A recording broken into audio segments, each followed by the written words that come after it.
Birds of a Feather by Whitney Angel. Chapter 2. On the Streets Nevermore. Summary, where Danny probably joins a cult. Danny Phantom had lived as many things in the years he'd been homeless. First, he'd been a teen, just a scared kid behind the wheel of his parents' stolen car. Chuckles white on the steering wheel, highlights cutting through unfamiliar roads, barely 15, barely holding it together, weaving from city to city with nothing but instinct and the overwhelming need to get as far away as possible from the people who had hurt him. The fear sat heavy in his chest, a constant knot that never loosened. Every night during the first leg of his travels, he cried himself to sleep, quiet, broken sobs muffled into his jacket sleeve. While he huddled in the back seat, he cried for the life he'd left behind, for the family he couldn't reach, for Jazz, who would be tearing her hair out looking for him if she could, for Sam and Tucker, who would have probably already tried hacking into the school systems or the GIY mainframe to find a trail, for Mr. Lancer, who always pretended not to care but left granola bars on Danny's desk when he looked too tired. He wanted to call, just once, to hear someone say his name with love again, but he didn't. He couldn't. He had a plan, a fragile one, held together with scraps of stolen information and desperate promises. Promises that, if broken, would put many people at risk. He'd made the choice to disappear, to survive, and deviation meant failure, meant people he loved would suffer. So he followed the plan. It worked right up until Indiana.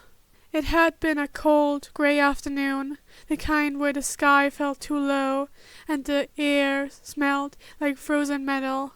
He stopped for gas at a small town station, nothing special, just a rundown pump and a grimy convenience store with overpriced snacks. He ducked inside to grab a bottled water, maybe swipe a granola bar if no one was looking. When he came back out, the cops were already there. 4 of them surrounding the car. One with a radio in his hand, another resting his hand on the holster at his hip. Their eyes locked on Danny the moment he stepped into the curb. For a single heartbeat, he froze. The world tilted. Time slowed. His ghost sense flared. But not from danger, from dread. Then, without thinking, without realizing, he vanished. Just blinked out of existence, like smoke on the wind. No dramatic exit, no parting words, just empty air where a kid had stood. He didn't stop moving for hours after that, didn't let himself breathe until he crossed into the next state. Didn't dare cry, because that would make it real. The fact that even being careful, even following the plan wasn't enough. He was being hunted, and worse, he was alone. Then he became a cat. In the cracked streets and flickering street lamps of Ohio, he slinked between alleyways, a shadow with fur and too much awareness behind his eyes.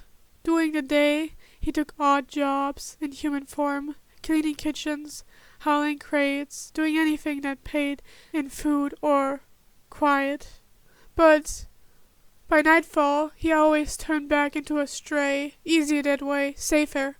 Harder for the GIY's detection system to tag a ghost when he was disguised as a half-starved tabby limping through puddles. When winter came, it came hard. Snow piled like silence on the rooftops. Icy wind howled through alley cracks and under fire escapes. He curled into a cardboard box with his tail warped tightly around his body, shivering against the bite of the cold. He thought of home, of Amity Park, where a warm bed used to wait at the end of every long day, where Chaz would greet him with soup and Sam would drag him out for late-night hot choco. But Tucker would tease him for drinking it too fast and getting whipped cream on his nose. Instead, he suffered, his box with crumpled newspapers, pressed his face into the ink-stained pages, and prayed to anything that might still be listening that he'd make it to morning. Eventually, a shelter found him. For a few fleeting hours, nestled in a fleece-lined cage, with a full belly and soft hands brushing his ears. Then he thought he'd found it, safety, warmth, maybe even kindness. Then they started talking about neutering him.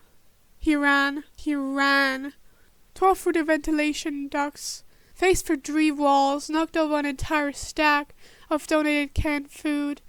In his escape, he didn't stop running until he was about 10 blocks away, and back in his human form, standing barefoot in a frozen alley, muttering to himself through chattering teeth. Well, that's one near-death experience I didn't see coming. After that, he became a dog in West Virginia. Big, mud-like, nothing special, just another shaggy, mud-coated stray, sleeping beneath rusting bridges and behind shuttered gas stations. His fur was matted, his paws torn, but he kept his head down and his tail low. He learned to flinch at the sound of heavy boots, to run at the faintest electronic hum. Ghost sensing tech was always just around the corner, carried by men in white suits with sharp eyes and sharper weapons. He moved on. In Malin, he became a rat, small, filthy, forgotten. The sewers were cramped and rank with rot, the air thick with mildew, and things best left unidentified. It wasn't the life he wanted. It wasn't even alive, really, but it was hidden, safe-ish. He squeezed between pipe work and disappeared into the reeking underbelly of cities, lived off scraps, avoided movement, curled into himself until he barely remembered he'd once had hands, had friends, had a name. He stayed a rat until they found him again. The GRY had upgraded by then, smaller sensors, more subtle traps. They flushed him out in the dark, driving him into a narrow, rotting tunnel. A boot cracked down on his tail. Mid-sprint, he screeched, shifted on instinct, half-faced, too late. Pain bloomed, sharp and hot, concerned, bleeding, fading fast. That's when he became a raven. A black feather exploded into the dark as he lunged upwards, Toland scraping the cement, a scream rising in his throat that turned into a shriek of wings. He soared past the sensors, past the suits, past the pain, above it all. He flew north first, carried by the wind, an instinct, and a desperate need to not be trapped again. Then east, following ghost lines and old memories. Then finally south, exhaustion pulling at his wings, his body trembling with every beat. He didn't stop until he reached New Jersey. The air there was thick, wrong, in every way that felt oddly comforting. The ectoplasm clung to the atmosphere like smoke clings to wood. It buzzed beneath his feathers, and his wound through his form like static. But it dulled the trackers, scrambled the signature, made him invisible again. So he stayed, nested in the shadows of a city that already smelled like ghosts and ash, like things that refused to die. New Jersey didn't ask questions, and Danny had long run out of answers. And that's how he ended up on that rooftop in Gotham, cold, starving, wings bent and feathers mangled, ghost core flickering low. He needed a perch, a bath, a place to stretch out his legs in human form, maybe even stand upright for once without the ache of wings curled tight against alley walls or sewer ceilings. He hadn't had a warm shower in years, not since before Amity, before everything went wrong. Honestly, he couldn't even remember the last time he'd been fully human for more than a few fleeting minutes. His timeline had blurred somewhere between hunting and hiding, between dodging GRY patrols and flying under the radar of heroes and villains alike. By his rough calculations, and he'd had plenty of long nights to do the math, he should have been older than 18 by now. Technically, maybe, probably. Time passed differently in ghost form, stretched out like smoke in the wind, intangible and slippery. Still, he'd marked his birthday when he crossed into Gotham city limits, giving himself that small bit of milestone. He'd celebrated by stealing a stale chunk of bread from a bakery window. Not his best idea. The baker had caught him mid-bite, and in a flash of panic and rage had thrown boiling water in his direction. Some of it hit. Even now, part of his wing scorched along the outer edge, and a patch of his side, tender when he shifted back to flesh, still ached with phantom heat. The irony didn't escape him. Ghost boy, burned alive again. But hey, he'd gotten food, real food, human food. Still, yes, hard as a brick, possibly, but it was made from the living. At the end of the day, that counted as a win. Small victories, that's what his life had become. Shape-shifting also came easier with time, more instinct than effort. And with that came an unexpected side effect. He could understand animals, not in the Disney princess sense. No philosophical musings from raccoons or detailed politic debates from squirrels, but something more primal, emotional, charged, toddler speak. Basic urgent impressions. Hungry, scared, friend, enemy, mine. Still, it helped, especially in places where people didn't look twice at pigeons, but always looked twice at boys with glowing eyes. But the birds here, these birds, they were not like the others. When the first bird found him, she immediately got all up in his space, flapping up to his face like an angry older sister discovering her baby brother covered in bruises behind a dumpster. "How is a human a bird?" she demanded. "Why are you injured? Who did this to you? Do you need help? You look like you need help. Sit, don't move, stop bleeding." Danny, at least twice her size, and objectively more threatening looking, stared at her like she'd just smacked him with a purse. She had no fear. None. Zero. She had decided he was her responsibility, and that was the end of the discussion. Then Mordos arrived. 1, 2, 3, 4? They landed all around him, cooing like a feathery interrogation squad. His tail feathers puffed in alarm. Danny, who had faced ghost warlords, eldritch horrors, and one deeply traumatic near-nurturing incident involving a rusty scalpel and poor visibility, now found himself cornered by pigeons. Not just any pigeons. Goth pigeons. White-feathered, shoot-dusted little fiends, with a glint of menace in their beady eyes, and the slow, confident strut of creatures that knew they owned this rooftop. Their feathers were pearlescent, with an oily sheen, their posture regal, their judgment absolute. Then he stood frozen in the center of their loose ring, wings half-furled, dripping rainwater from the drizzle overhead. He glanced around at the encroaching circle of puffed chests and twitching heads. This was new.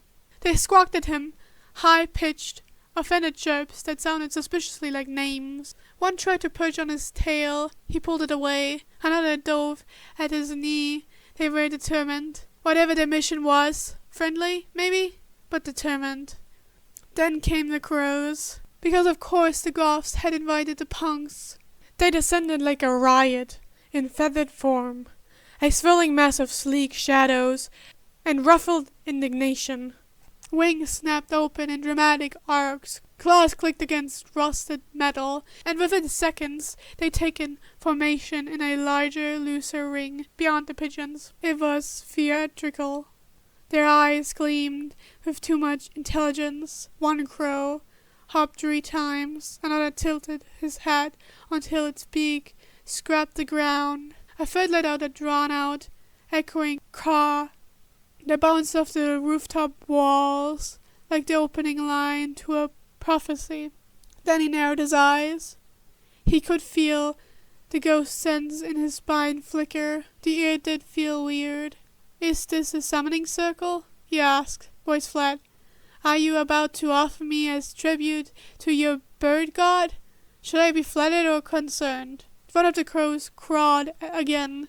The pigeons fluffed up in what might have been approval. Then he sighed. "Okay, so flattered and concerned. Got it."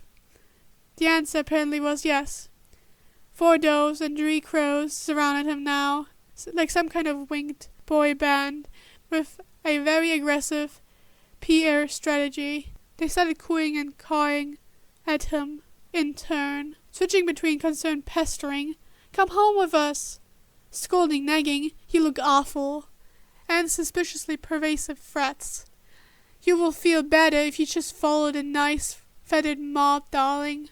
Danny, because he was exhausted, injured, hungry, and mildly traumatized, tried to hold his ground. He flared his wings and squawked back, because he had boundaries, damn it. But they were birds who knew teamwork.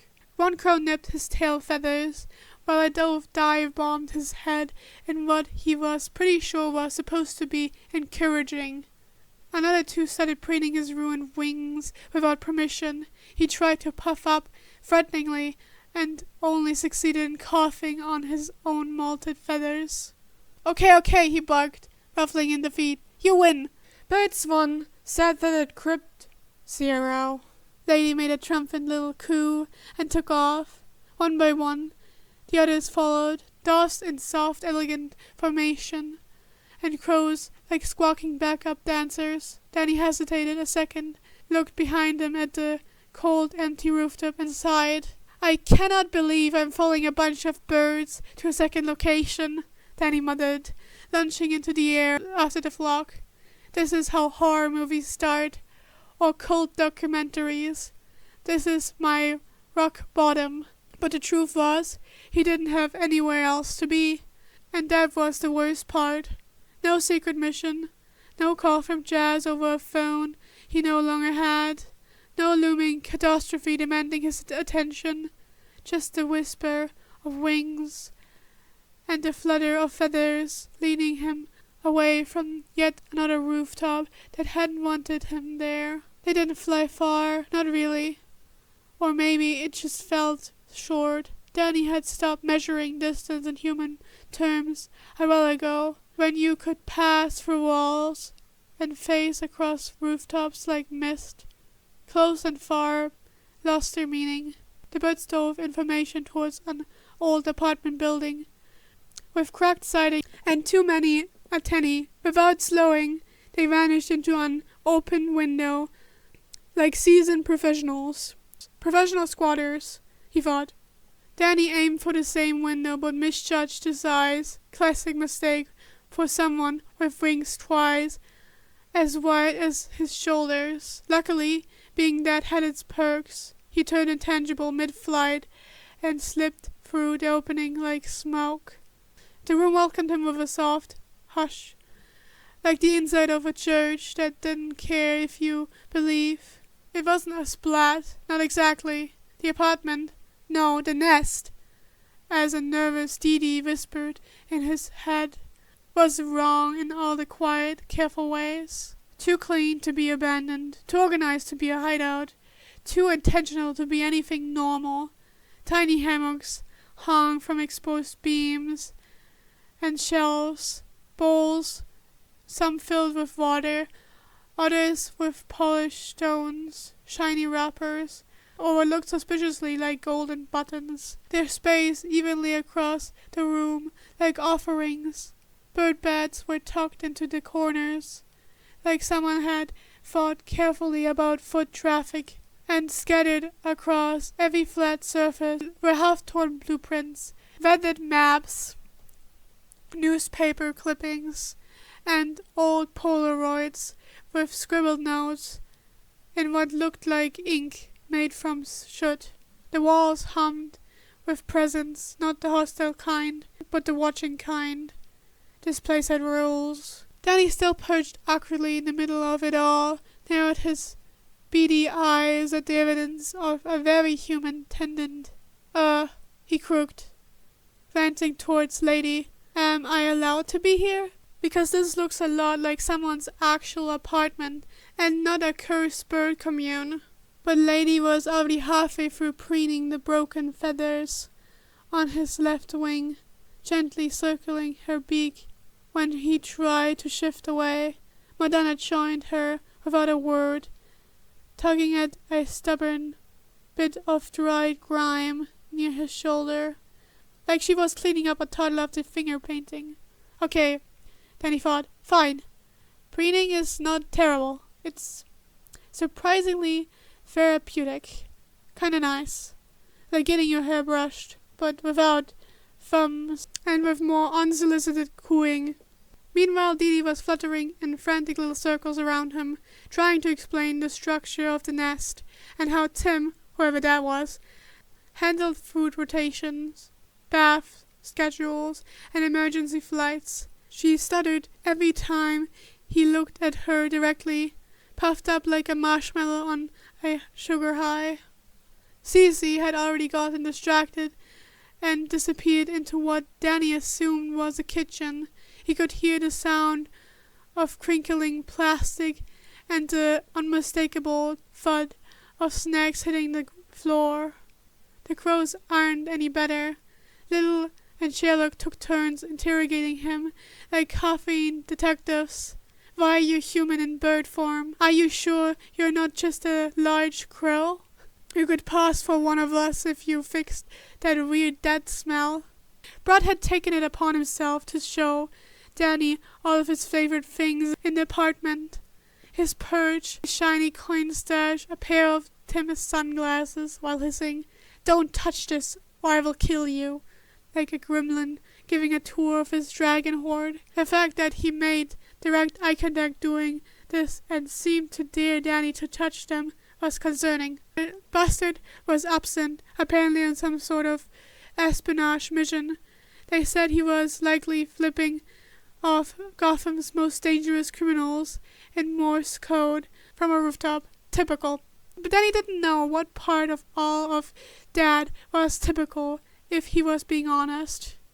Danny wasn't sure what was weirder, the birds, the fact that they were acting like tiny, squawking roommates, or the overwhelming sense of safety, slowly, stubbornly worming its way into his chest, like warmth through frostbitten fingers. It had been years since a space, any space, felt like this. Like it wasn't temporary. Like it didn't come with a dozen escape routes already mapped out in his head. Like maybe, just maybe, he could rest here. He hated how much he wanted that. He was still wrestling with that unfamiliar weight when the front door creaked open. Then he turned, one foot awkwardly balanced on the side of a well-loved desk, his feathers still ruffled from what had definitely not been a nap. Absolutely not. Illegal naps don't count if you don't mean to fall asleep. The figure in the doorway paused mid-step. Jet black domino mask. Matte Kevlar that looked both expensive and like it had been stitched back together at least 3 times. A steaming coffee cup in one hand, and in the other, a single, perfectly rounded chip, balanced with an absolute level of care. And riding smugly on his armored shoulder, of course, was Bastard. The crow let out a triumphant, echoing craw, like a returning war hero announcing the spoils of conquest. Then he blinked. The vigilante blinked back. They stared at each other, dead tired, as if trying to mentally decide who owned who on explanation. Bastard puffed up proudly. Then he narrowed his eyes. "Okay," he said flatly, eyeing the large, grumpy raven, now very visibly pretending not to panic in the center of the living room. "That's new." "Oh, great," then he thought. "I broke into a superhero's apartment. I'm going to get flashbanged with holy water. Tim," Danny was guessing based on the voice and general air of sleep-deprived overachiever, let his cup of coffee down on the desk, slow and deliberate, like he was trying not to startle a deer, or in this case, a really bedraggled raven, surrounded by an aggressively nurturing flock of doves. Then he watched him warily, standing stiff on one leg, but like he wasn't currently being pampered within an inch of his life. "Hey dear," the vigilante said softly, taking a cautious step closer, voice low and gentle, like he was approaching a wounded animal, or a skittish ghost-bird hybrid having a deeply embarrassing moment. "Who are you?" Danny's first instinct was to vanish, just blink out of existence in a puff of ghostly light and shame. His second instinct was to play dead, maybe roll off the table dramatic, and hope the sheer weirdness of the situation brought him an exit. Neither option felt especially dignified. Instead, he rifled through the very limited vocabulary available to his current raven psychology. Ravens could mimic human speech, right? It wasn't perfect.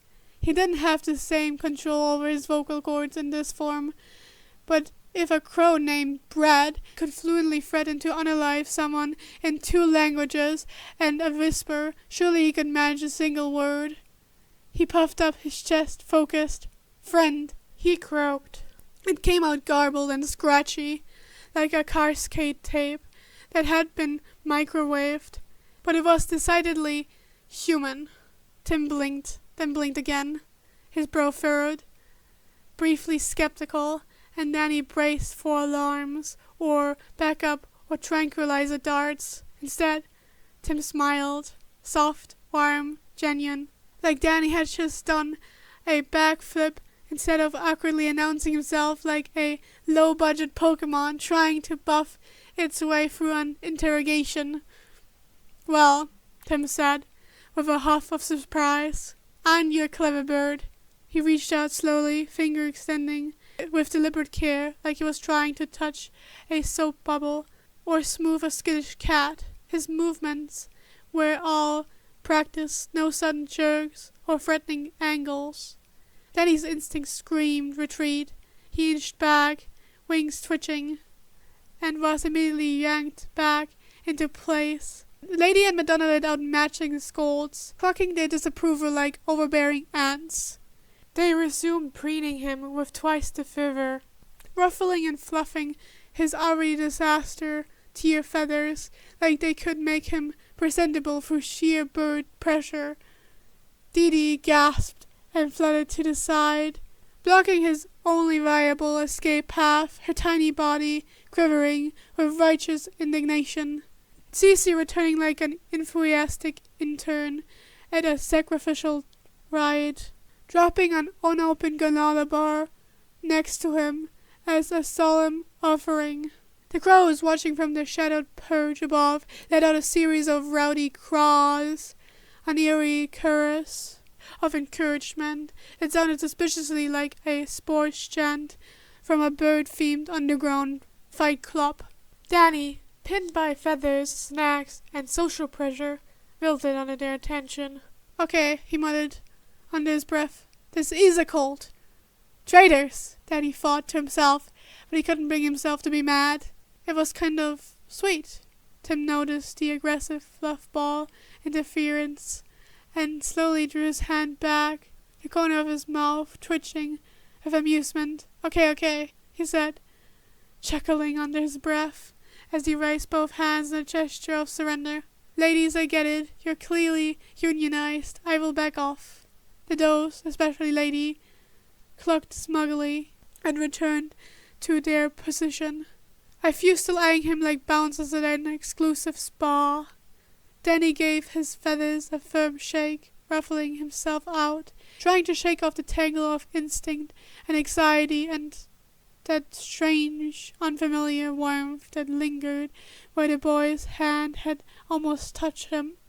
He turned his head back towards Tim, tilted it slightly, just enough to expose the glint of human sentience behind the raven's blue eyes, and tried again, this time softer, more tentative. "Friend?" His voice crackled like gravel dragged over static, distorted by feathers and an ectoplasm, and something hopeful buried under layers of survival. Tim's expression melted. He sat down on a nearby chair and pulled off the domino mask with one smooth motion, revealing the full face of the boy behind the vigilante. Sleep deprived, yes. Shadows on his eyes. Eyes tousled like he hadn't slept properly in days, but kind, gentle, real. Sure, Tim said softly. I'm friendly. His gaze flickered towards the hovering does and smoking crows. Though I'm starting to wonder if they're the ones running this place. Then he blinked once. Slowly. He glanced at the doves still swarming around him, like overzealous stylists, and then up at the murder of crows, offering deeply unearned encouragement, like they are mentally giving him 2 feathery thumbs up.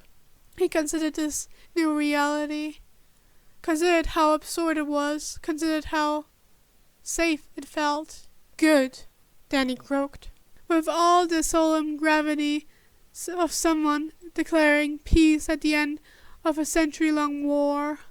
That made Tim laugh, really laugh, not just a huff or a polite smile, but something low and real and surprised. It was warm enough to settle in Danny's chest and linger there like an ember.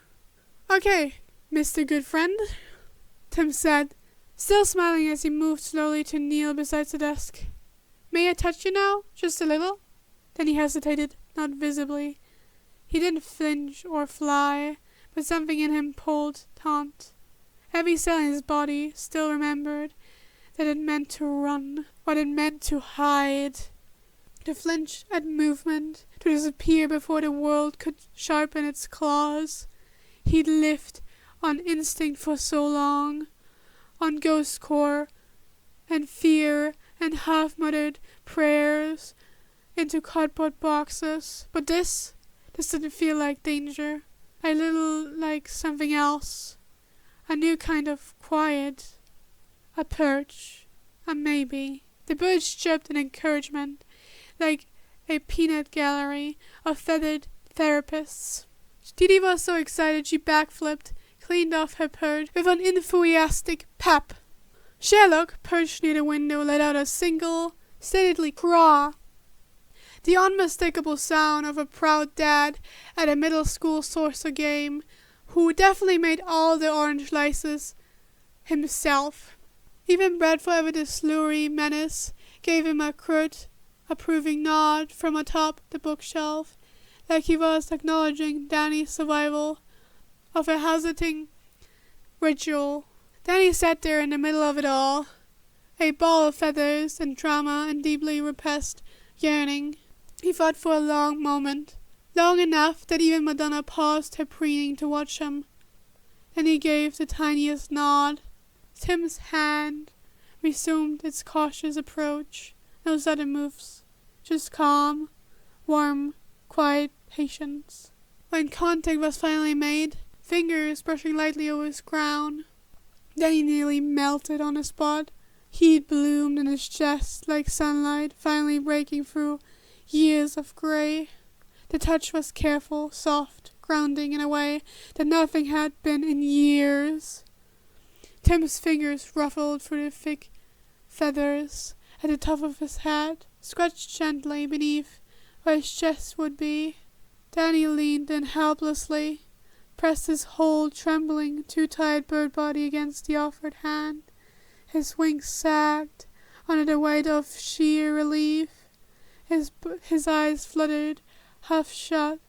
A full-body sigh escaped him, croaky, uneven, and soul-deep.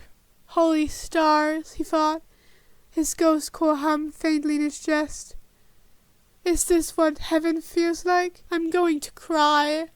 I'm going to mold out of pure emotion. I will never emotionally recover from this, and that's fine. That's so fine.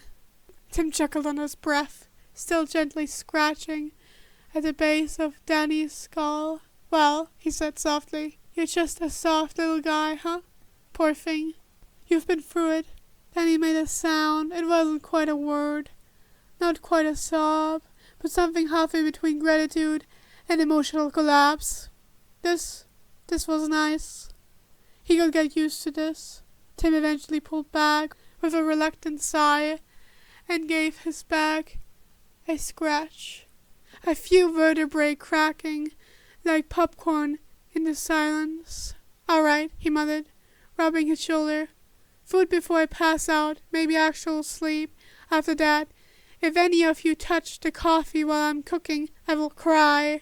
He gave Danny one last, lingering pet, fingers brushing over the back of his neck in a gentle, grounding touch, then wandered off towards the tiny kitchen, coffee still in hand, and musk face left behind on the table.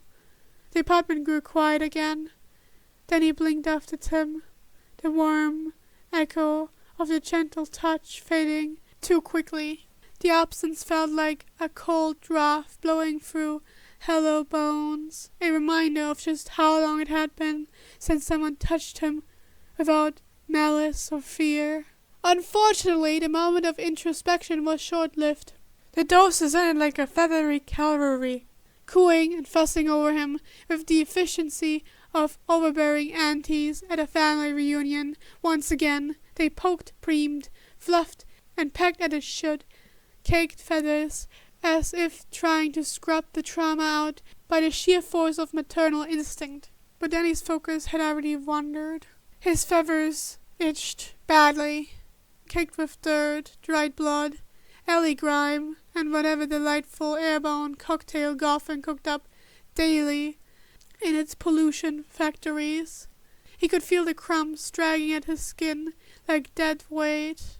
Tim had a kitchen with a real sink with hot water that particularly qualified as a written invitation. He shifted slightly, eyes slitting towards the hallway. Just one rinse, maybe 5. He'd be in and out before the bird mafia noticed. Lady's gaze snapped to him like a turret locking onto a target. "Don't you dare," she said, with the finality of a mafia boss.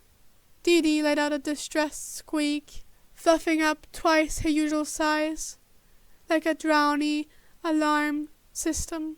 Cece, who Danny hadn't even noticed creeping closer, was now chewing on a pen with terrifying force, like she was preparing to write an obituary. Danny stared at them, blinked. Yeah, okay, he was definitely going to bail. With the delicacy of someone sneaking out of a high-security bird daycare, he braced his wings and pushed off the arm of the couch. His ascent was less graceful than he'd liked, half levitation, half awkward flap. But it looked like flying, and that's what mattered.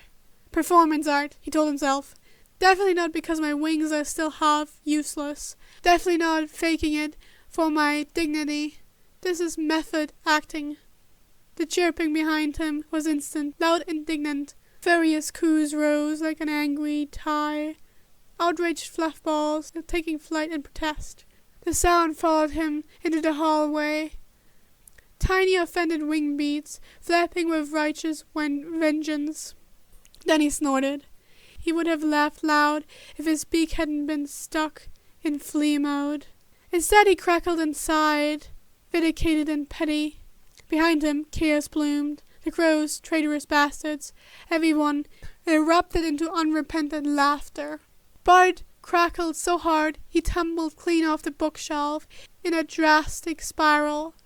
Sherlock, bless him, was somehow applauding with his wings, slow and theatrical, like a tiny feathery golf clap of doom. Then he sat down the hallway and materialized, ghost quietly, by the kitchen sink, perched on the edge, like he'd been summoned by some arcane hunger spell. Tim jumped a full foot in the air, nearly sloshing his coffee. "Holy!" he blurted, spinning around, eyes wide. "How are you so quiet? You teleported, didn't you?" Then he blinked at him innocently, feathers slightly askew, like a very guilty muppet. Then with extravagated care he tapped with his beak at the faucet, then looked at Tim, then tapped back at the faucet. "Bath?" he asked, voice small and hopeful. Tim stared at him for a beat. "You want a bath?" Danny tilted his head, eyes wide, and puffed up his mangled feathers like a drowned Victorian child, begging for scraps. He gave the best orphan in the rain impression ever committing to birdkin. "Bath?" he repeated, this time layered with extra tragedy. Real Dickensian sorrow. Tim groaned and set his coffee down with the air of someone accepting his role as the straight man in a sitcom he didn't audition for. "You are too clever," he muttered, stepping over and twisting the faucet. Warm water gushed out, and Tim carefully adjusted the temperature until it ran in a gentle stream, comfortable, not scalding, with just the right pressure to avoid splashing the corner. "Just don't drown, okay? I don't want to explain to anyone how I managed to kill a possibly sentient raven by accident."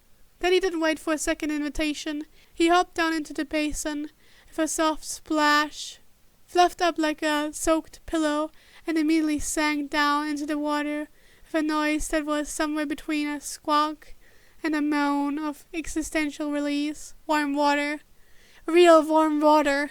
Not stolen from a gas station sink, not filtered through the leaky drain pipes or savaged from rain puddles behind a liquor store. Not sleek runoff or melting snow or the condensation on the subway walls. Actual, honest-to-ghost, warm water. Danny dipped his head. He flapped gently at first, then more throughoutly. He ducked under until only the top of his head peeked above the surface. Chest slinked back like some bathhouse gremlin. Grime lifted off his feathers like sins being forgiven. Bubbles swirled around him, collecting under his wings. From all his splashing, the heat soaked into joints he hadn't realized were aching, into phantom pains and bruises he didn't have the wounds for. He chirped, soft, happy, a sound like hope and silence. Tim just stood there, watching the sad raven become slightly less sad. "You are so weird," he said fondly, sipping his coffee again. Danny didn't respond. He was too busy dunking his whole body, like a feral spa gremlin. Tim leaned against the counter, coffee in hand, watching the absurd scene unfold, with a look caught somewhere between "this is heartwarming" and "should I call someone about this?" He tilted his head slightly, eyes narrowing in quiet amusement. "Do you want bubbles?" Then he paused mid-splash, blinked up at him with wide glistening eyes, and tilted his head, mimicking the motion like a feathered reflection. "Bubbles," he echoed, the words scratchy with raven croak and genuine curiosity. Tim huffed a laugh. "Never mind, enjoy your bath, feather gremlin." Danny chirped brightly, completely unbothered by the nickname. He dunked himself again with renewed enthusiasm, sending a tiny wave of water sloshing over the sides. He flapped once, sending droplets into the air like a miniature chaotic fountain. His wings stuck out at odd angles. His feathers puffed and rippled and unpuffed again. It was messy, ridiculous, undignified. It was perfect. For the first time in years, he felt clean. Not just washed, but clean. Not just his feathers, but something deeper. Something sticky and sorrowful that had clung to him like grime from every alley he'd crawled through. The ache in his bones, the exhaustion behind his eyes, the loneliness that made him forget what safety felt like. Here in a burrowed sink in a stranger's kitchen, under the watchful eye of protective birds, and a vigilante with a coffee addiction, Danny felt the edges of that loneliness start to loosen. He could get used to this too. Thanks for listening to this podfic. If you enjoyed it and would like to hear more of these kind of podfics, I have more on my channel. And if you like my videos in general, feel free to subscribe. Otherwise, I will let you go to whatever you're doing next. Hope you enjoyed the video.